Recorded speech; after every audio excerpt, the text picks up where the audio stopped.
Let's do it. Let's I'm ready. Admitting all. There we go. Hi. Cool. I'm already seeing so many familiar faces and some fantastic curators, artists, and really fantastic fans of Artfare and also the Thursday night series. I'm Carolina Wheat. We're here tonight from 6 p.m. to 7 p.m. Artfare is hosting these conversations on a regular basis since March. Tonight we have Julia Norton. Hi, Hello, everybody. Julia. It's good to see some friends and family. Hi, everyone. The family do represent. We have great moments. I have very supportive family. On record with families that, have two iPads going at the same time. But we'll be tame tonight. Julia, it's such a pleasure. Where are you right now? So I'm in Greenpoint. I'm in my studio. I finally moved back here in October of last year after being gone for a little over a year. So I'm extremely excited to have a studio again. And yeah. That's great. I hadn't realized you'd already moved back. Yeah. Mm-hmm. That's really heartwarming for me because your studio is kind of this magical place with other artists. I've been in the space visiting another artist, Catherine Ruffy, before, and we've kind of said hello. Yeah. And it's in a church, and I even think that I was looking for another artist, a space in there once upon a time. It's got a magnitude to it. It's amazing. It's 100% haunted. So I'm here at night, and it's at night especially, it gets kind of spooky. But yeah, it used to be a church, and then now it's the Basque Society. It's like the Basque Club, people from the Basque region of Spain. So they have parties downstairs, but the whole building was a church, and then it was an event space. So there's actually a disco ball on the ceiling. And then, so the upstairs is studios, the downstairs is the Basque Club. So it's and the outside looks like it's in Europe, and it's this, in the snow the other day, it looked like a little like Swiss ski cabin. It's pretty magical. It is magical. I had no idea it was haunted. I want to talk about that one day, not now. That sounds fantastic. And do you have the same space in that? It's a second floor in the building, right? Yes. So I've been in this building, I'm going to say, this could be wrong, like 4 years, maybe 5 years. And this is the third space I've had. So I was in a much smaller space all the way in the back, and then I moved again. So I've been in this current space, I think 3 years. Okay. And then the capacity of that space, this is so Brooklyn talk, for folks that know, but the space holds how many artists currently? So there's actually a few empty studios now. So any artists out there looking for a studio, hit me up, because it's a great building to be in. There's a couple empty studios now, but there's like 5 or 6 of us right now, or 6 or maybe 6 or 7 actually. That's great. It really does make it feel more like a community. You leave grad school, if you go to grad school, and you're able to kind of interact and talk to each other. Yeah. But I remember being in your studio briefly and seeing all of these fantastic kind of chemistry projects, as well as works on paper, and really having met you through other artists. I've always been really fascinated about your work, and I'm so happy to have this conversation with you right now, and I'm so happy to see you on Artfare. Some of the smaller works that you're presenting on Artfare right now, and one of the ones that we led with in your newsletter is recent. It was 2020, right? And can you tell us a little bit about you left the studio in Greenpoint and you moved to Vermont? Well, it's a little bit more complicated than that. I'll keep the story brief. I actually moved to Boston in August of 2019, and I did a year-long master's program at the Harvard Graduate School of Education. So I was there when the COVID happened, and I was there in March, and my cousins live in rural Vermont, kind of eastern Vermont, and after about a week of not leaving my apartment in Boston and classes going virtual, I was like, screw this. I want to be somewhere else with family. So I decided to go to Vermont to be with my cousins. And then shortly thereafter, more of my family followed. So I was in Vermont for quite a while. I was thinking I would stay for maybe a month and, you know, hoping classes would resume in person and I'd go back to Boston, but then they didn't. So I stayed actually until October. And then my good friend Courtney came and rescued me and took me back to New York. So not that it was bad in Vermont, it was great, but I was ready to come back to the city. I was ready to be back in my studio, see my friends again. So so that's what happened. So the small pieces that are on Artfare now, it's important to note that they are small. And part of that reason is because my studio was in my tiny bedroom in Vermont. I had a desk set up, so I couldn't really work big. I was doing other work outside, which we'll probably touch on. I was working with natural dyes. I was experimenting with dyeing fabrics, which I think is a little bit separate from my painting practice, but my painting took place indoors in a small space. So I downsized considerably. So the paintings on Artfare are all quite small. They're about 5 by 6. 5 by 6, and they're at a really nice price point, $275-ish.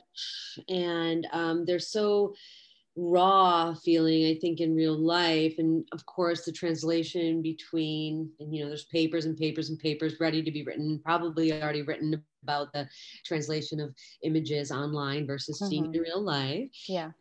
Yet the works are living, breathing representations of that which surrounds us, and the organic matter that you collect and your expertise that you have is one of the things that really titillates my interests in your process.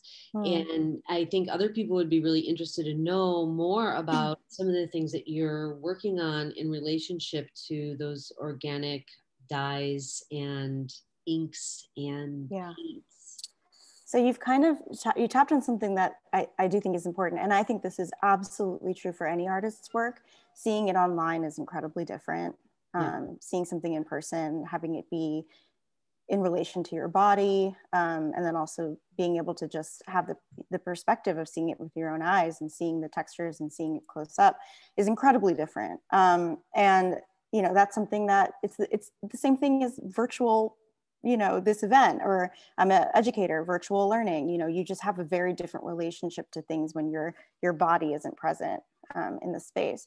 So part of the, I don't want to kind of get on too much of a tangent, so just interrupt me if I'm rambling, but I wear many hats. You know, I'm an artist. I consider myself a visual artist, not explicitly a painter, but I do make paintings.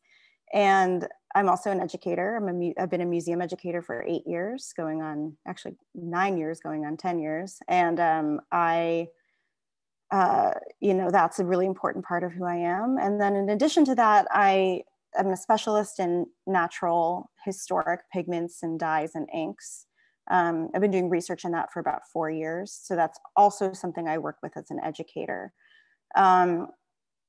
All of that, you know, if I'm going to define myself as a professional, the first thing I say is I'm an artist. It's really important that that is my central identity, and everything I do comes off of that identity. So, you know, I have kind of entered academia through the side door, which, you know, we'll talk about a little bit later, but I'm still always an artist first. And that's perfectly acceptable. I mean, and not like you need accolades for that. I mean, of course, standing your ground and being an artist, artists can be scientists, artists can be research-based, artists can be historians. I mean, that which informs their practice is so integral to how they make and, you know, in their process. So there's all these tangential things that the co-curricular activities, I would call them, you know, that doesn't exactly define you. It's the fact that you make. That's what and most importantly, how we Yeah. define ourselves as artists or makers, creators, we're productive, and, where do we put all that stuff? Well, yeah, that's another story for another day, but I appreciate the fact that you have had a lot of time in education Mm-hmm. and in this kind of chemistry, or the understanding of the natural pigments Yeah. history. uh, a lot of the work currently on Artfare does have elements of the natural pigments, but there's also iterations of works that may have other ideas informed. I know that there's a lot of folks probably listening tonight that would love to know more about how you dove into this specialty. Mm-hmm. It's only been 4 years, but I trust that it will be 25, 40 in just a flip of a time, if time moves as fast as 2020 did. But Yeah.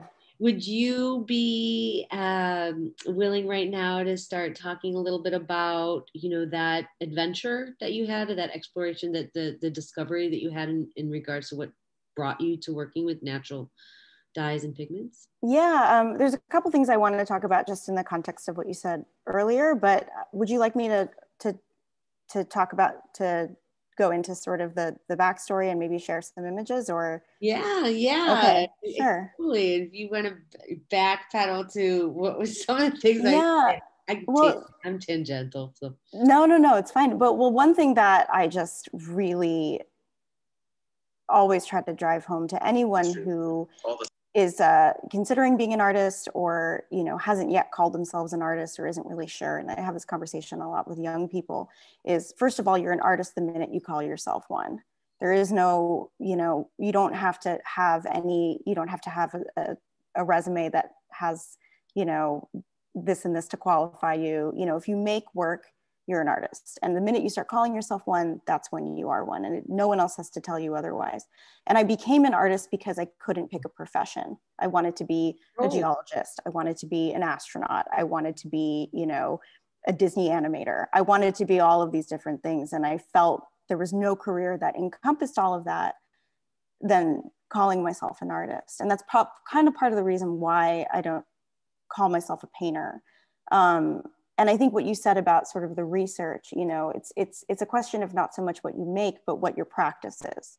And my practice involves quite a bit of research. It involves travel, it involves meeting different people and just being out in the world, and we were talking about this earlier, that in this world, in this creative world, and being an artist, you're never not working.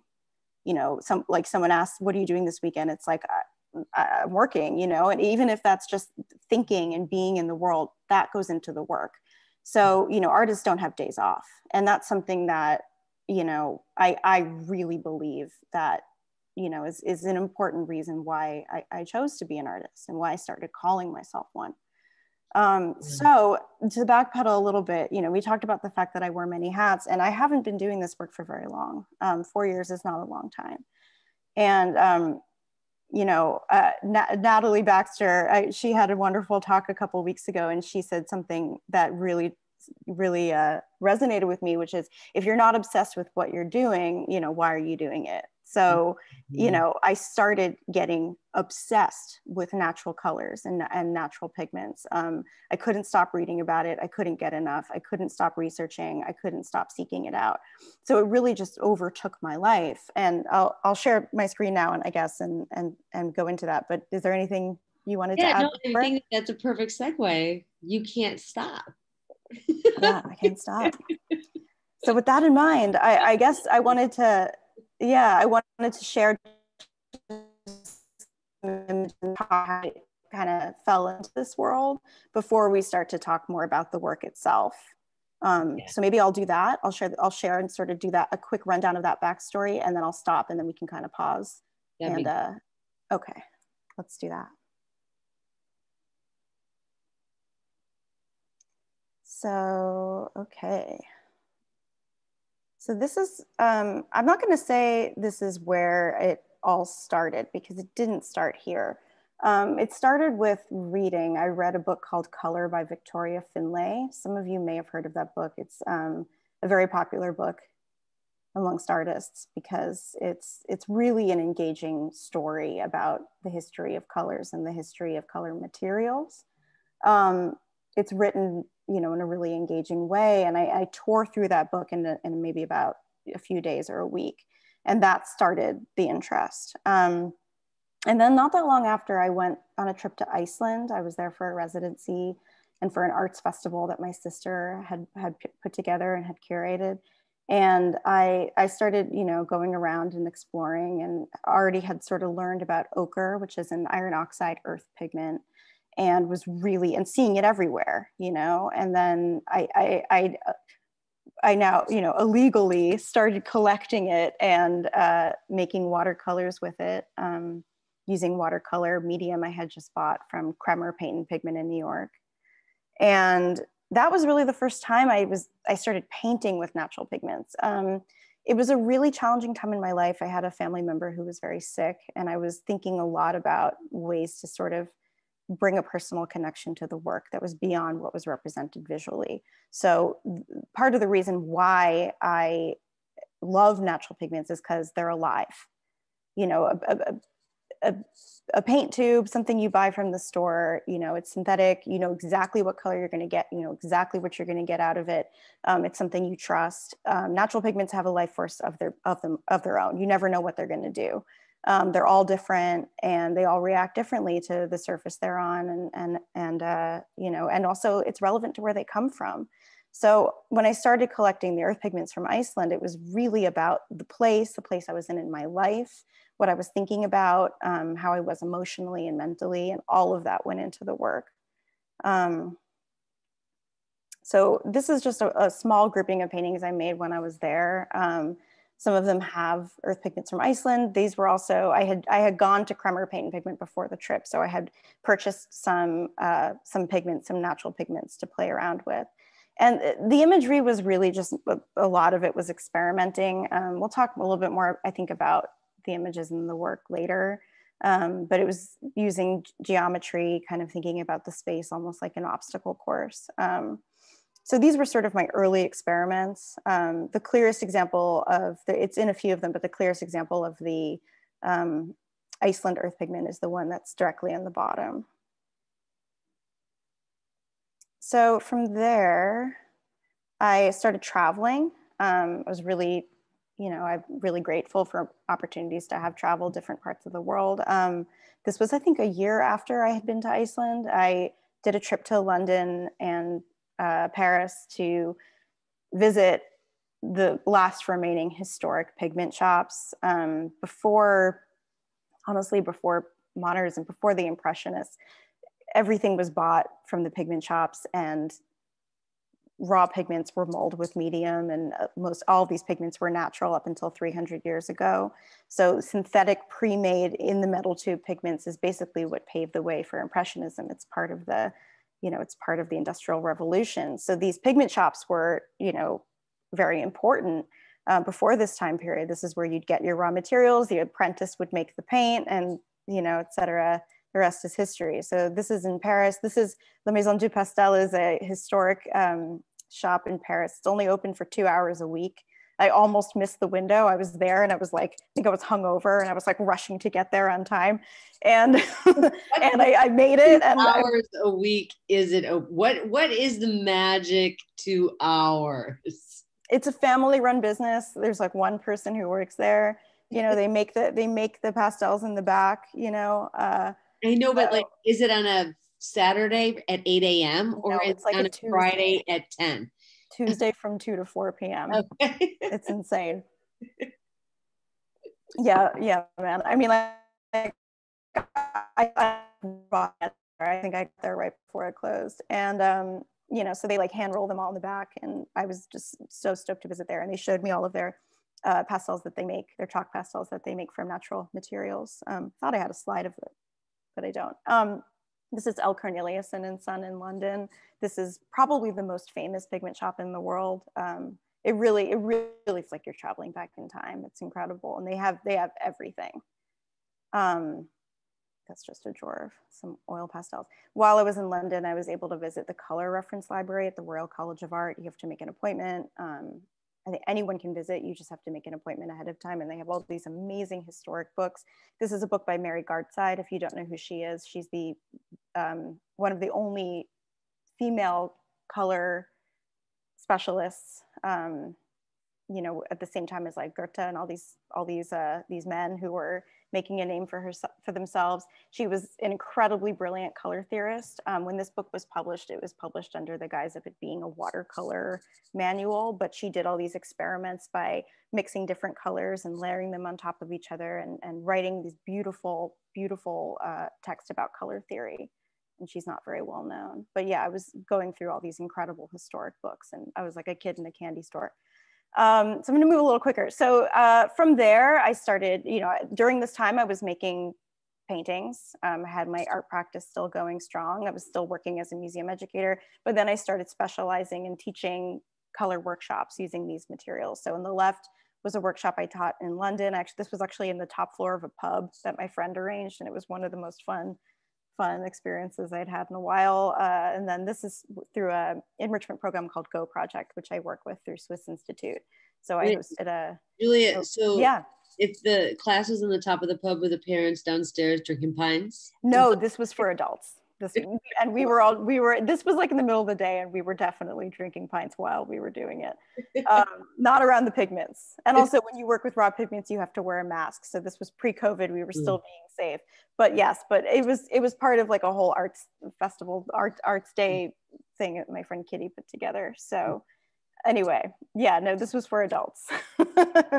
And then so Go Project was wonderful, and they had me do a workshop with the kids, and the kids love it because it's like, oh, that's made from bugs, you know, that's made from cow bones, that, you know, it's a ton of fun for the kids. They love it. So fast forward quite a bit, and I ended up at the Harvard Graduate School of Education. I went there because of this. This is the Forbes Pigment Collection at Harvard Art Museums. It's part of the Strauss Center for Conservation. It's the largest pigment library in the world. And you can only really go if you're staff at Harvard Art Museums or if you're there for conservation research. Sometimes they make special arrangements, but you sort of view it through this vitrine, and you can kind of see it from afar. But then they'll bring some pigments out for a display case. And I you know, worked in museum education. I wanted to sort of foster those skills, but then at the same time, I wanted to bring this work into it and make this my professional life. You know, little did we know that COVID would happen and my time there would be cut a bit short, but I was able to teach some workshops in their materials lab, which is sort of a workshop space it's run in conjunction with the Forbes Pigment Collection, because there's so much interest in the pigment collection. There's books published about it. Harvard has published a wonderful book about it. And they wanted to provide a space where the public could play with the pigments themselves. So I was lucky to host a couple workshops there. I have to commend you at this, the verdigris selection here. You've got the verdienne, the emerald green as they call it here, but the copper patina kind of encapsulated in these jars. And we're just looking at Lady Liberty's, you know, making right there. They're just so fascinating. And these will all kill you. They're all highly toxic. Yeah, especially the emerald green. Yeah, there's myth about how it led to Van Gogh's insanity, which I don't believe, or Van Gogh's mental health issues. But I thought that was absinthe. Yeah, so you see it says arsenite, so it's an arsenic-based pigment, or arsenic-based pigment, and verdigris also is very toxic to work with. Anyway. Yeah, all of these pigments have wonderful stories behind them. Again, I could talk for days. Right, but we want to get to your work too. And it's just really it's just so compelling to know the amount of time that you spent in front of these historic places and the inventory of these pigments and the historic kind of catalog, archive. Yeah. Of the pigments themselves. Were you able to work with these pigments, or are they just kind of like there to look at, not to engage with? They're there to look at, not to engage with for the most part. They use them in conservation research. It's kind of, again, it's a reference library. So if they're working on, I mean, anything from a, Egyptian mummy case to, a painting from, the Renaissance, they have this library so that they can compare and contrast pigments. At the materials lab, they also have their own storehouse of historic pigments that people can use and make things with. And the workshops there are really incredible. I mean, it's a shame. I had a couple planned that never happened because of COVID, but they're a ton of fun. Are you going to be able to reinvigorate the study there? Or did you kind of say, all right, we're done, see ya? So I have a mentor there who has been amazing and generous with me. And the plan is that I will go back there someday and do something. So we'll see. I mean, there's so many unknowns. We have no idea, Mm-hmm. I mean, it's just fingers crossed that this will pick up again, but who knows? I hope so. Right. And then from your study here in these archives in the research library, you started making the smaller works, making and building, mixing your own pigments and dyes from natural materials, correct? I mean, when I was, going through some of your inventory on Artfare, I was just like, the list of, it says painting, right? It can't say acrylic painting, it can't say oil painting. It just has to have like a list of all these natural elements and minerals and, really fantastic things. So from here, maybe can we look at some of the works that you did after you left Harvard, Boston, Cambridge, and you started working in Vermont a little bit? Yes, sorry. So I can go back. I kind of have like a ton of paintings on here just because I didn't know what we were going to talk about, but I'm going to go back to those images. Yeah, and I mean, it's interesting. I consider these paintings 100%, but they're technically watercolor and ink, ink on paper, which is a painting. I mean, a painting's a painting. You use brush, it's a painting. But I predominantly work.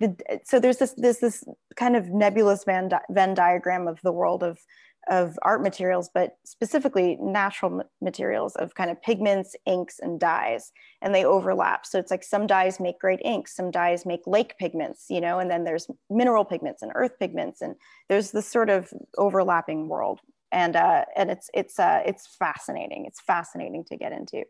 But I mostly work with pigments. I do make my own inks. I love making my own inks, and we can talk about my most recent collaborative project in a bit, perhaps. Oh, I can't wait. Yes. Yeah, but so I work mostly with inks and pigments, and then, I guess kind of as a like blanket statement about my work in general is in the past, I think I was trying, I guess I've gone to grad school twice. So the first time I went to grad school was for my MFA, and you got to get kind of the ghosts of grad school out of your brain. You kind of have to shake them off a little bit. Grad school is very helpful, and there's plenty of people who benefit a lot from it. I think I did benefit a lot from grad school, mostly honestly because of the community. But it really messed me up in some ways too. And I didn't know why I made work, and I didn't know what I was doing, and I was getting way too deep into sort of the message and what I was trying to convey. And then when I started kind of building the language back of what was important to me, it started off at, like very geometric and sort of creating shapes and forms and sort of seeing how they fit. And then it became a little bit more referential and a little bit more representational. And then that really, I mean, for lack of a better word, I mean, it just became more personal. And it's really kind of how I think through my thoughts and my emotions and my connections with people. So when I was in Vermont, I had been working in Boston a little bit. I actually made a series called Disney Plus, which was because I was in this really intensive program, really didn't have a lot of time for my art practice. And I needed something light to kind of bring down this really heavily intense academic experience. So I gifted myself a Disney Plus account and started watching my childhood movies. And I was making this series of just using images from that and not really caring what they were. Just, you know, it's a bed knobs and broomsticks painting. That's what it is. And not really being apologetic about the fact that was very sentimental. And then when I was in Vermont, you know, I worked in that series a little bit more because it still felt related with COVID. It started off as something I was doing because I felt disconnected from my art practice while I was at Harvard. But it continued that series for a while. And then, you know, as space kind of diminished and I really didn't have a lot of room to work, I had got this smaller paper that I loved, that I worked with before, and started making these smaller paintings. And really, what the imagery is the paper, Julia? I'm sorry. You know what? I'm spacing on it, but it's made in Montreal, and I bought it through this. If you want to get like yourself a really special present, there's this paint making company called Beam Paints. They're not a company; it's run by these sisters, and they're Indigenous, First Nations, Canadian artists and art materials makers, and they make it all with like local honey and gum arabic and all these different materials. Oh. And so I bought the paper through their site. They're called Beam Paints. Check it out, buy from them, support them, they're great. I don't remember the name of the paper, but again, it's a small handmade paper company in Montreal. Yeah, it looks fantastic. And I mean, it looks hand pressed and quite thick, like a 100 to 200 pound weight. Yeah. You know, it's got a really nice tooth on it. I have a question in the chat, and by all means, everyone, please feel free to ask your questions. And as it works in the hour, I'll ask Julia, who's not really on the chat, but the Don Ladd has a question. What's the difference between ink and pigment? I love that question. So again, this is like nerd heaven. I can talk about this forever, but it's all about the pigments and inks and dyes and all of this. It's all about the relationship between the colorant and the support. So a pigment sits on top of the support. So whether that's a canvas or a piece of paper, pigment, it's powder, it's in powder form, and you mix it with medium and it rests on top of the support. A dye will penetrate the support. So that's why it's dyeing fabric. It weaves into the texture of the support and they kind of become one. But a pigment will rest on top of the support. And pigments are always in powder form. You can make pigments out of dyes, and that's called a lake pigment. And you do that by mixing in potash to the dye. This is a simplified way of doing it. And then that like froths, and you pour that through. I use coffee filters, and then it hardens and you grind it up. So, you know, that's how you would make a pigment out of indigo. But to go back to your question about inks, an ink basically kind of is a dye. It's like a reduced colorant. So you can do it with berries, you can do it with onion skins, you can do it with sumac, or, you know, all kinds of, you know, you can make ink from anything. I highly recommend a book by my friend Jason Logan called Make Ink, which really kind of advocates for this renegade form of ink making. You can really make ink from anything. All you got to do is either mush it up or boil it down. So there's inks and dyes are a little more similar. Again, the ink does sort of penetrate the support, but it mostly rests on top. So I don't know if that fully answers that question, but again, I can talk about this for days. Very nice, quick kind of encapsulation. I also have Rihanna asking, what was the name of that first book you mentioned that inspired you? I believe it was a female author. Yeah. So that's called Color. I think it's called, I forget the subtitle. It's like Color History of the Paint Box or something. But the author is Victoria Finlay, Finlay. That was my like initial inspiration. I recommend everyone read that book. I have some issues with it. I think it's kind of from like a Western Eurocentric perspective. There's a little bit missing, but there's some stories that are missing. And she's a writer, you know, she's a storyteller. She's not an anthropologist. So she writes from an anthropological perspective, but she's not an academic. She's telling stories. So they're from her perspective. So I really think that book's a good entry point, but it is not the first book I would recommend. But I definitely think that everyone should read it because it's a fabulous read. Yeah. So let's look a little bit more at these Disney Plus. Is this Disney Plus series, so or we're in Tooth and Nail now? But I can kind of go back a little bit. I mean, let's just kind of go here and not move back. These are the images from Disney Plus. Here's the thing about the way I work in series is they're really arbitrary in a lot of ways. A lot of times they're just dictated by the size of paper I use. I just sort of group things into categories. But I'll give something. They're always in a specific time in my life. So this happened, between, I don't know, December 2019 and April 2020. I was using the same kind of paper, and there's different images. There's, from historic Disney films and also from like Cool Runnings and Sister Act. There's all sorts of images that kind of got woven into these, and they sort of became their own. So they're referential, but they're also very kind of organic with my thoughts and feelings and what I was thinking at the time. And some of them, I mean, you would never know that they have any reference to Disney Plus. I mean, it's kind of like a very tongue-in-cheek title for these works because they have a graphic quality, and then you're kind of toying with the illustration in and out of these. You've got also the grid as you're presenting them. I really appreciate the way these small works fit in a grid.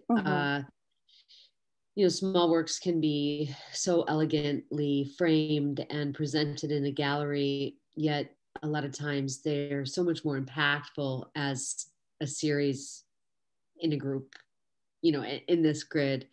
So I do see that, and I appreciate that. With some of these, I mean, I wouldn't even know where to begin. What's what? Like you need like a key. Like this is Aladdin. This is, I don't know. This is clothes or like whatever. This is kind of the issue sometimes is like I could absolutely kind of point things out and be like, this is from this, this is from this, this is from this means this, but really it's not that simple. And it's some of these can mean certain things to some people, remind them of other things, that I didn't even think about. So it's a little kind of hard to break down, but there's things that are obvious, like all the way in the bottom right is from Flight of the Navigator. Above that, it's from Bedknobs and Broomsticks. There's things that are a little bit more obvious, but really, but the title Disney Plus, it, like you sort of picked up on this. It's like Disney and then what, like, because that's what they're offering. They're offering Disney Plus Star Wars and whatever, but it's also kind of, where do you go from there? Disney as this sort of childhood, I don't know. It stands in for childhood hope and wonder and dreaming, but then what comes after that? So what comes after that in your adult life, so that's what a lot of these are. Some of the translation of the work that you're presenting here is kind of like that processing, I think, because if you're saying Bedknobs and Broomsticks is 4-3 down here, right? 4 over down. Then that to me seems like, okay, there's a bed, there's there's this green background, there's like there's maybe it's underwater, they're flying around. I don't know, but the kind of glyph that you're making in relationship to your own memory of this Disney Plus, it's a really fascinating kind of idea to continue going with, because they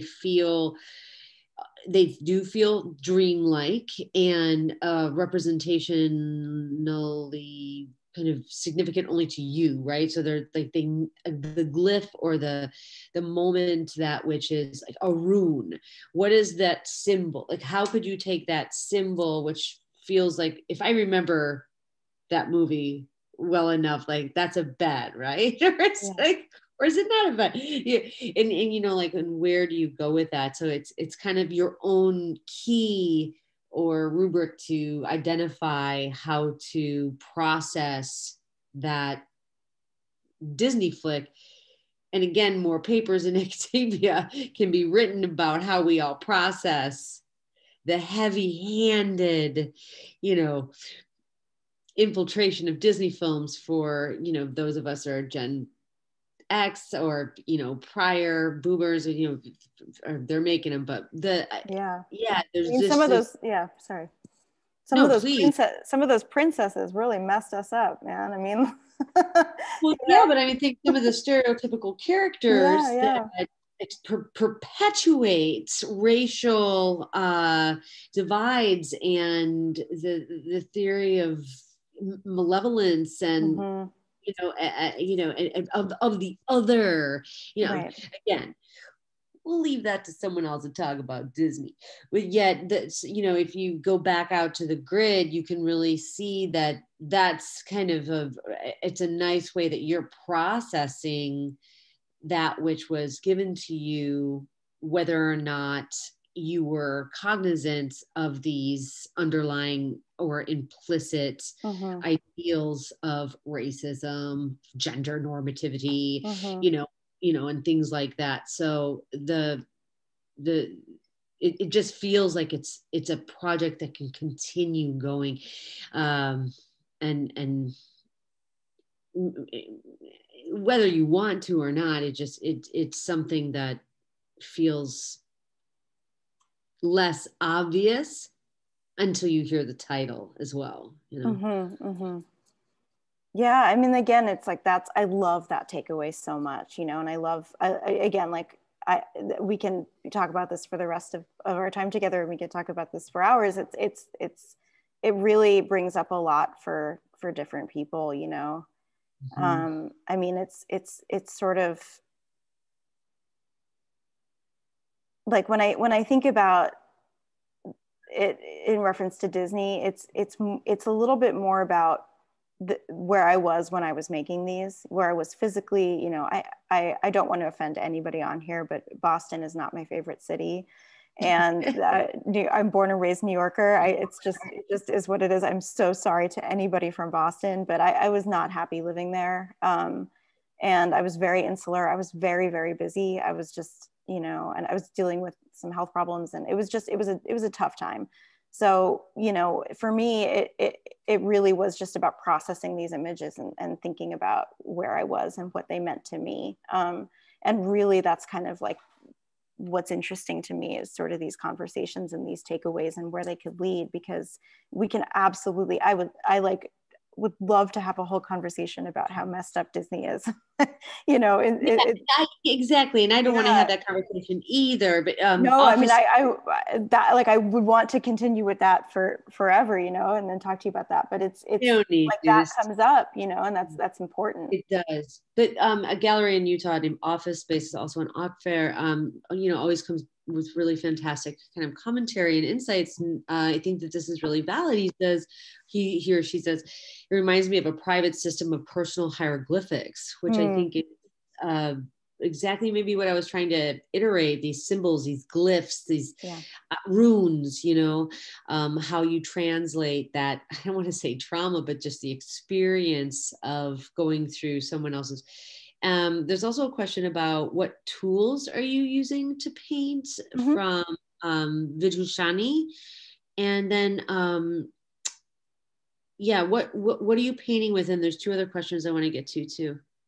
Yeah, I mean, so the simple answer is these are watercolor and ink on paper. So I make my own watercolors. I mix pigment with watercolor medium. I use the medieval method of watercolor, which is gum arabic and honey with the modern additive of glycerin, which prevents it from cracking.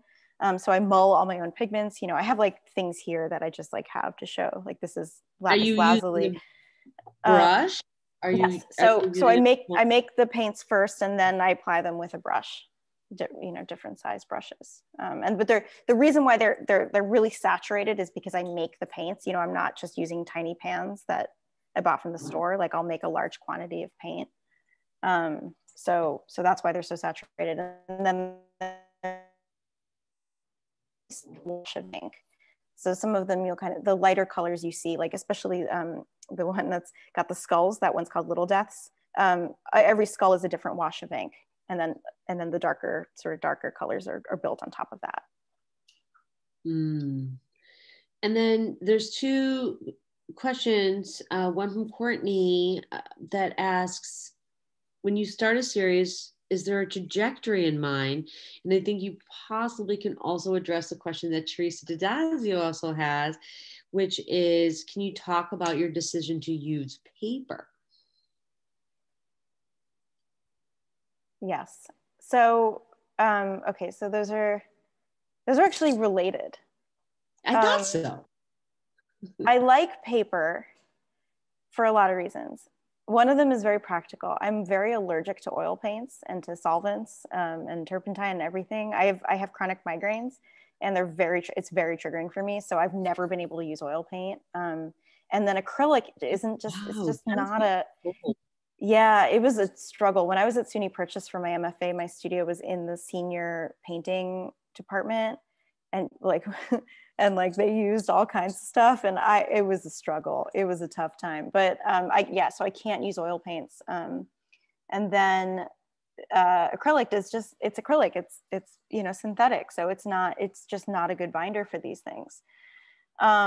So really watercolor was really what spoke to me, and watercolor goes with paper. Paper is also, it's so easy to store. Just put it in a drawer and it's done, wrap it up with some glassine, throw it in a drawer. You don't have to worry about packing it up. And I travel a lot. I've done quite a few residencies. And so it's always, for economy's sake, always been easy. But then Courtney's question about the series, sort of what bookends the series and how does the series start? A lot of times it's about the paper, it's about the surface, it's about the size. And I know when a series is done, I can't tell you how, but I just know it just feels like a chapter has closed and I'm ready to move on. And usually I'll sort of think about the size, and I'll think about, this like portal, this window in a different way. So, Disney Plus really ended because I just kind of ran out of space.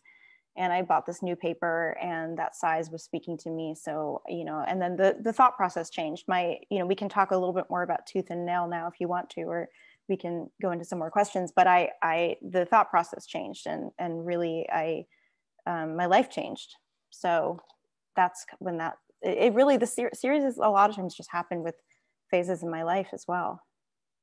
Of course. I mean, naturally, I think a lot of artists have those moments, even in organization on their computer or whatever, archive that they carry, it's often referenced not only by time, but place. Yeah. And that an experience that you're kind of giving to the series in relationship to its title, but also in relationship to the feeling that you had when you're making it, who bought it, who looked at it, who talked about it.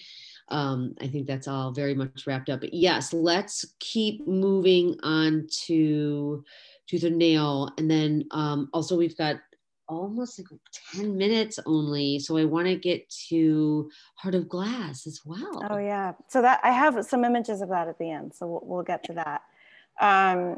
Yeah. So Tooth and Nail was all about communication. So I was doing classes virtually, I was with my incredible family in Vermont, but I was missing my friends. I was missing my community. And, everything was virtual. Everything was on the phone or on the computer. So I was really, tooth and nail, by tooth and nail, you make things happen. If you want something to happen, you make it happen regardless of the circumstances. And I think everybody's gone through that this year. There's not one person that hasn't had to sacrifice something or live through some really tough experiences this year. So, you've got to make things happen however you can. And we've all done that. So there's a lot of, there's some like images from Zoom. I mean, there's a microphone, there's a forgetting what you call that thing. Cursor, is that what it's called? Cursor? Yeah. Yeah. This is one of the images from Artfare. Some things just kind of get in like, fingers to things trying to kind of connect, and chains and ropes and sort of ways to connect things and tie things together. This actually is, so this is an example you can see. There's only 3 pigments here. And I'll just tell you what they are just because it's funny, but it's interesting. But the top left is a pigment called caput mortem, which means dead man's head. It's actually an earth pigment, but it's called, yeah, it's Latin for dead man's head. And then the bottom right is lapis lazuli, which is the material origin of ultramarine. And then synthetic gold. Gold is the only synthetic pigment I use because I cannot afford the real thing. This is called Watching Wild Wild Country, which my family and I did in the very beginning. It was something, again, yeah, so those are all the Rajneeshis coming down the stairs, and there's the Apple TV remote. I mean, it really, honestly, that was just something that brought us together. You know, we watched it as a family. And so again, it's human connection, something you do as a community and you do with other people. This is Neowise. This is the comet that we all saw this summer. So, you know, Neowise was, you know, something that we talked about, you know, no matter where you were in the country, you could see, you know, you're able to see it. So something that brought us together. This is the window in the bathroom of the house I was in Vermont. Love this work. I mean, this is just, I'm going to kind of breeze through some of these. These are the last two. No, go back to Window in the House. I just love that piece so much. Can you talk about the pigments that you used here? Yeah, sure. So okay. So this is one of the most interesting colors. The red is from cochineal. Some of you might know what it is. Cochineal is, I have some here. It's an insect. It's a scale insect. I don't know if I can show you this. Yeah. So it's a dried scale insect. It grows on prickly pear cacti. Honestly, from like Chile, from Peru, all the way up until, you know, the American Southwest. So it grows a lot of different, prickly pear cacti can be found in a lot of different places. And the reason why it's red is because the prickly pear cacti have a lot of carminic acid. So the fruits are like purple red. So it's like, you know, how flamingos are pink because they eat pink shrimp. It's the same thing. The bugs take in all that carminic acid, and they're basically just a being of carminic acid, which produces this vibrant red color. And it's been used by indigenous communities for, I mean, centuries upon centuries, and then was, you know, capitalized on and exploited by the Spanish, by settler colonialism. It's, I mean, the history of cochineal is like mind-blowingly interesting, and very sad also, but it made Spain the richest country for hundreds of years. So it was more precious than gold, and not a lot of people know this story. So the red in this painting is made from cochineal ink, which I purchased from somebody who makes ink. The company's called BioHue. And then the other pigments, this has indigo, bone black, and lapis lazuli, and synthetic gold. And bone black is made from cow bones. So, you know, when the very first series I made using natural pigments, I called Earth, Grass, Blood, and Bones, because it's, you know, it's plant, it's vegetable, animal, mineral. These are where these things come from. I mean, I can have a whole other conversation about the ethical backstories behind these pigments, and how and where I get them from, and how and what's, you know, the ethical treatment of animals and all that. You know, that's something I consider a lot, and I also try to honor these lives in the work. I think about every single pigment I use. I consider its history, and I consider its life. So, you know, all of that goes into the work too. Yeah. That's a very important conversation. I think my wheels are turning later. Yeah, cochineal I can talk about for hours. So yeah. And then we had a couple more of this tooth and nail, and then I think I only put a handful on here, actually. I think this one is also on Artfare. This one is called Toxic Tone. I kind of don't remember why I made this. I think it was because I was listening to NPR and some Trumpy thing was happening, and I was just over it and upset, and I felt angry at my phone. Honestly, I don't even fully remember what was happening, but this is one of the last ones I made in that series. But again, I mean, connections. I was thinking I think all of us have a love-hate relationship with our phone. I sure do. Yeah. My comments are so, I'm so curmudgeonly when it comes to the phone, data privacy and all that stuff. I was calling it my Rapunzel mirror, because like, you know, it was my only outlet to the outside world, you know, it was how I saw everything when I was in Vermont. And, you know, like Black Lives Matter and for everything going on with COVID in New York. I mean, I'm a native New Yorker. I've been there for everything. I was there for 9/11. I was there for Sandy. I mean, everything that's happened in my lifetime. And to not be there in this moment was, you know, so fortunate and so grateful and privileged to be able to, you know, be with my family. But at the same time, I just felt disconnected. So, you know, I had this weird relationship with my phone where I was trying to be present, but then, you know, it was my only window. Yeah, I think a lot of folks feel like that too. I mean, there's definitely a digital divide that we still talk about, but there's also the fear of global, just some of the anecdotes that I've been reading a lot about with storming of the Capitol and everything, like a lot of the nomenclature that's turning and just regurgitating constant rhetoric about global economy, the global blah, blah, blah. And I think it's just a code word for information that is being disseminated that's truthful. But let's get to Heart of Glass. Yeah. We are working on 2 minutes, maybe 1 minute. Oh no. I'll talk about it quickly. I mean, I have a really comprehensive artist statement that my wonderful friend Goldie Poblador and I wrote together and worked on together. This is a project that we collaborated on. We came up with this idea a few months ago and just barely got it together. We wanted it to be done by Valentine's Day. Heart of Glass is an ink, and it's in this glass bottle. Goldie is a very talented glassmaker. She uses a technique called glass flame throwing, which is basically she sculpts it with her hands, like while she's got the flame on it, so she doesn't put it in the thing. And then it's I don't know enough about it, to be honest, but we were watching some films. We watched this film Summertime, starring Katharine Hepburn. It's directed by David Lean. And that film is this very, I don't want to say like it's atypical for Hollywood of the time. It's this, you know, Katharine Hepburn's playing this older woman, has this love affair, and it's very sad, but also very, very beautiful. And we wanted to make something for Valentine's Day that was kind of like that was multifaceted, that wasn't a metaphor for love, that was just like one note. That was something that was talked about, how love is very complex. You know, there's love that's infatuation, that's the honeymoon phase. There's love that continues to change, and, you know, it's based on sort of, you know, trust and honesty and stability, and it comes in all forms. And then there's a love you have for yourself. So, you know, Valentine's Day is I mean, I don't like this holiday very much. It's a lot of pressure, you know. When I've been in relationships, when I've been single, it's not been my favorite. But you know, we wanted to make something that could really reflect on what that metaphor is, you know, and about being something that's a little bit more complicated.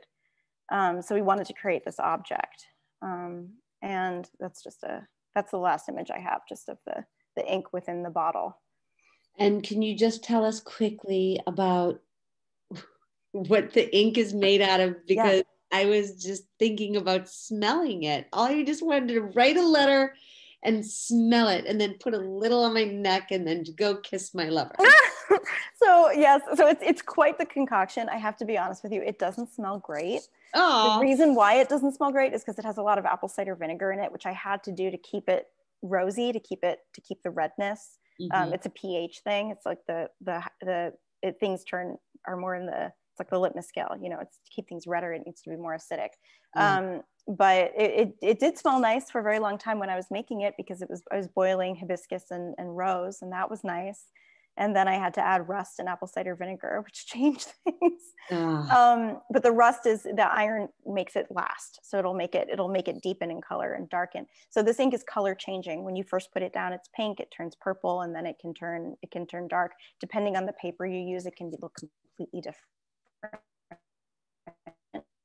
So that's part of it. We wanted to make a magic ink that had that ability to really change and morph, just Wow, like but red can. it's even though it changes actual colors, it's still archival, correct? Like it still will create a mark that's indelible. Yeah. Okay. Yes, it will make a mark, but that mark will definitely change. I mean, it depends on the environment you have it in. So you could paint with it and put it under museum glass, UV protected, and it might last longer. If you leave it out in the sun, it'll fade considerably, but because of the iron, it will always be there in some form.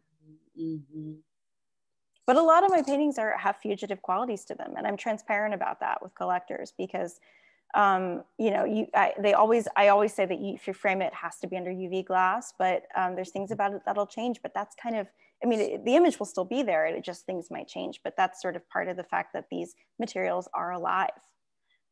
They come from living things. So it's part of the deal. I mean, historic paintings, again, 300 years ago, before that, everything was natural. So all of that work has changed. And you know, there's conservation efforts you can do to stall that, but natural pigments have a life force of their own and they'll do what they want.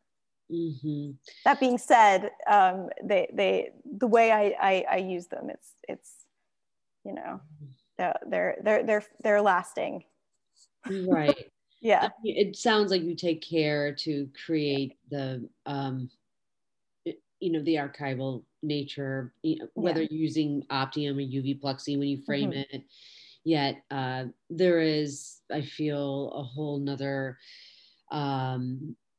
kind of segment within the work that we are not addressing tonight because we're going to close up really soon, but just the etherealness of, and anyone that's been listening to these talks knows that I love choosing topics about that, you know, been there, it's here now, but it's not there later. You know, this kind of the ephemeral.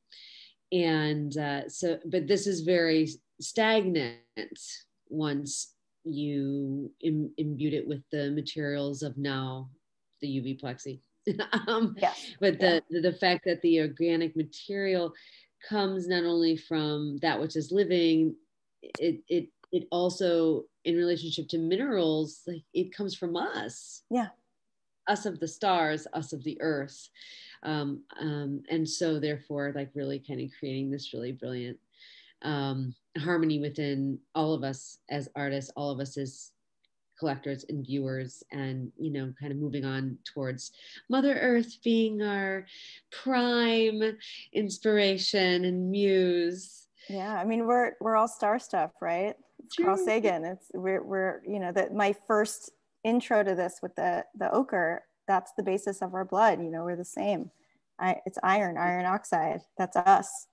So you know, so yeah, I mean, it's all connected. It's all connected, and I'm so happy to be connected with you, Juliet Norton. Thank you so much. Thank you for your time, all the energies that you shared, getting this presentation together and talking to us tonight. And I'm really excited to see those little vials of ink getting out into the public, and some of these smaller pieces getting in front of people's eyes in real life. So someday. With that, we're at 7:04, so I'm going to bid adieu to everyone and say thank you to everyone who joined. And if you miss anything, we'll be putting it up online on our YouTube channel in the near future. Again, thank you so much. Thank you. Thanks, everybody. Yeah, reach out to me also, you know, if you have any other questions. I nerd out on this stuff all the time, so, you know, happy to answer any other questions, natural pigment or otherwise. Yes. Yeah. Thank you. All right. Yeah. Ciao. Take it easy.